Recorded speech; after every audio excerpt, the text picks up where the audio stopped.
Hey everyone. So this week we start a couple of weeks of Jean-Paul Sartre. Um, in the English half of the course, we'll be talking about Jean-Paul Sartre's play No Exit. Here we'll be talking about two pieces of writing from Jean-Paul Sartre. This week, an essay called Existentialism is a Humanism.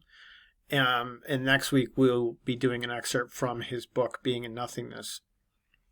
So in week 6, in the video from Professor Hemmer and I, you got a little bit of a preview of Sartre's main claim that comes out of Existentialism as a Humanism, which is that existence precedes essence. And if you watched that video last week, you know that I was trying to explain that this is sort of the reverse of what a lot of people in the history of philosophy have said. Throughout the history of philosophy, most of the time there's sort of an assumption that there's a right way to be human. And in religious terms, it's the idea that we're created in the image of God. But even philosophers who aren't religious often sort of assume, humans are rational beings. And so, the right way to be is to be rational, whatever, right? So what we're going to do is take a look at how Jean-Paul Sartre flips this all over in his essay. The essay is about 11 pages long. It's not very long. It's not crazy hard to follow, but it's not the easiest reading either. It was originally a public lecture, so it's really just like literally the typed up comments from this lecture he just gave in public. So, all right, let's get started and take a look at some of what's going on here. So the first thing is we're going to look and compare Sartre to Aristotle, who we talked about in week 6. So Aristotle talks about the human function. So if you think about Aristotle, the basic idea there is that Aristotle is investigating what it is to be, what a happy life looks like, what a good life looks like. And he makes this interesting comment that a good, fulfilling, or happy life, you can't even understand that unless you understand what the human function is. And what that means is that there's a human nature, there's a right way to be human. Aristotle does that because he's basically saying, when we ask about happiness, we're really asking about living a human life well. We're having a good life, right? But having a good human life. So we want to know, what is it that makes us human? Well, here Sartre's going to reject all that. He's going to say this idea of the function is exactly wrong. Sartre's going to, Aristotle will have basically said, like, everything is a function, so do humans. Sartre's going to say everything else has a function. Everything created by human beings has a function. This one's to hold tea and coffee, right? Because somebody came up with the idea and then crafted it in its image. But Sartre's an atheist, right? So Sartre's going to say, well, no God, no person to conceive human beings in the image of.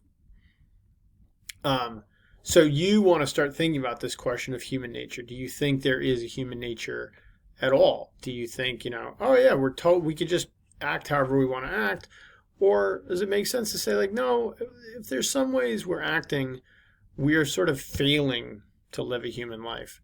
Kind of an extreme example of this would be, you notice if people talk about like serial killers or something like that, they say they're animals. So in some ways we're saying certain kinds of life are not human ways of living. Another thing in the pandemic is that a lot of people are feeling real pain from being isolated from one another. Well, that seems to suggest that maybe we are social animals and that there's just something even biologically that drives us in one direction or another. So just something to think about. Okay, so as I was just saying, Sartre's an atheist, no God, no one who created us in a certain image. First, we exist. We have no essence, no right way to be, and then we create our essence. But all he means by create our essence is whatever it is to be us is just whatever we do, right? So how do I understand me? I understand me based on the things that I do in life. That's it. That is who I am. There's no way to define me apart from my actions, right? So not only is there no human nature, there's no John Garcia nature, right? That like a path I'm supposed to be on. So for a lot of students might think, oh, God has a plan for all of us, right? There's a sort of a path I'm supposed to follow, right? Sartre's going to totally reject all of it.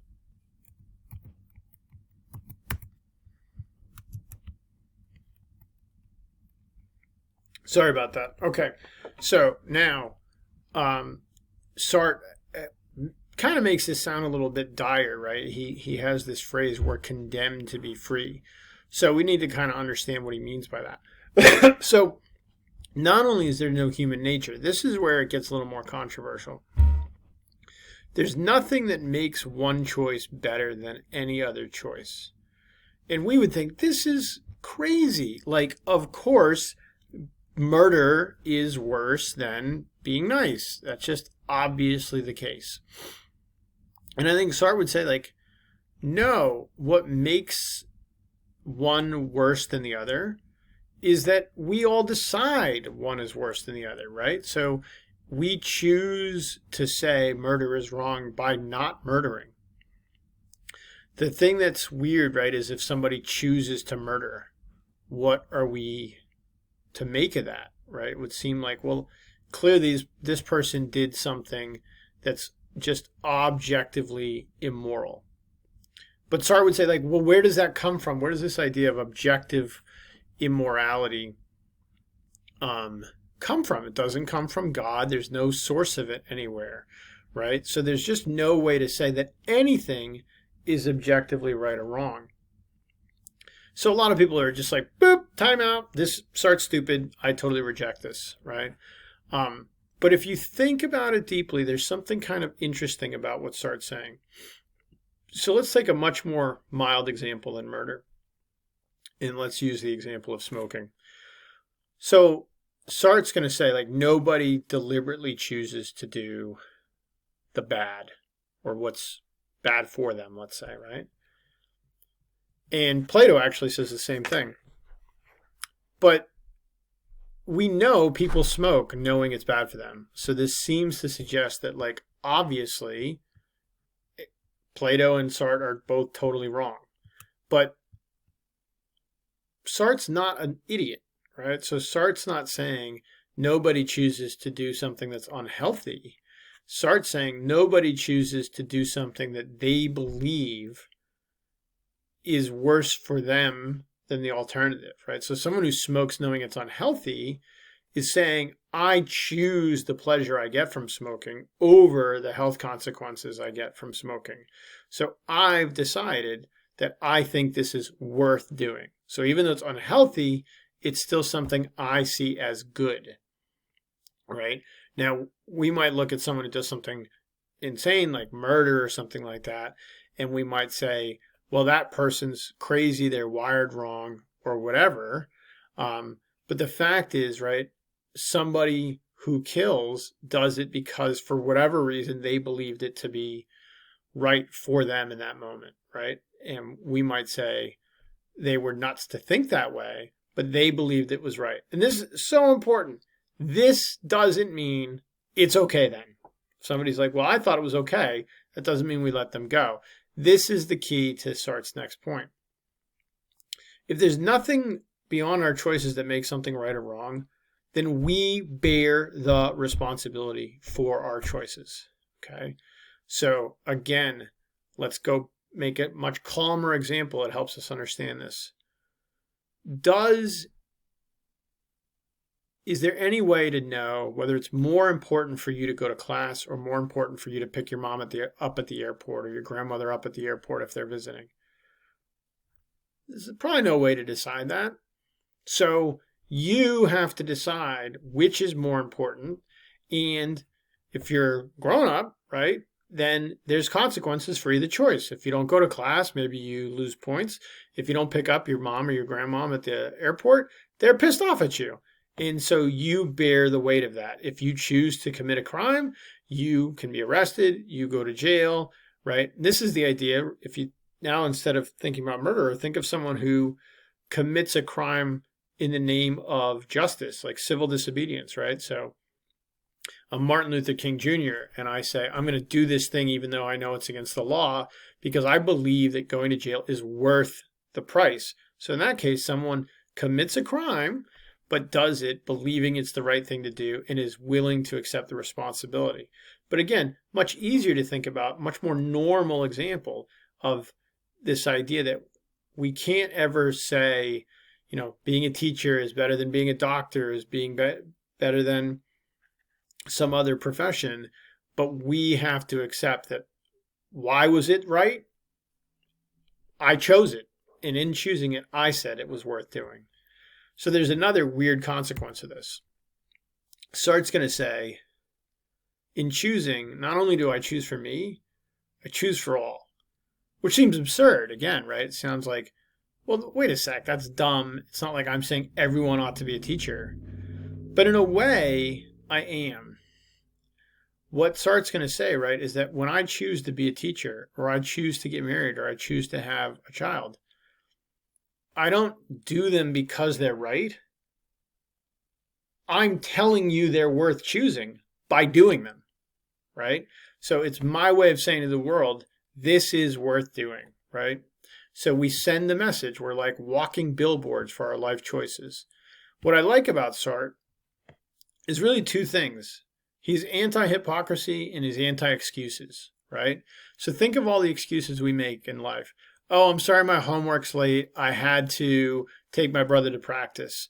Oh, I'm sorry that it's not that good. I'm just not good at essay writing. Or we're hypocrites and we say like, yeah, I know I smoke weed, younger sibling, but you shouldn't do this, okay? It's bad for you. Well, Sartre's going to say like, look, there's only really one answer you should give if you don't turn in your homework. Sorry the homework's not in. I chose to do something else instead. You decided something else was more valuable, period. And you're a total hypocrite if you tell somebody not to smoke weed even though you're doing it, because you are saying through your actions, this is worth choosing. So that's something to think about in terms of relating Sartre to your life. And I'm going to ask you about this in this week's Flip Grid a little bit too. The last point about Sartre that's really interesting is this idea that everything happens for a reason. I want to be clear. Sartre's rejecting the idea that everything happens for a reason. So Sartre's an atheist, but towards the end of the essay, he says something interesting. He says, look, even if God exists, we're still 100% responsible for our choices. Because even if there is a plan God has for us, we have no way of knowing what the plan is. And if there's a sign, we have no idea what the sign is supposed to mean.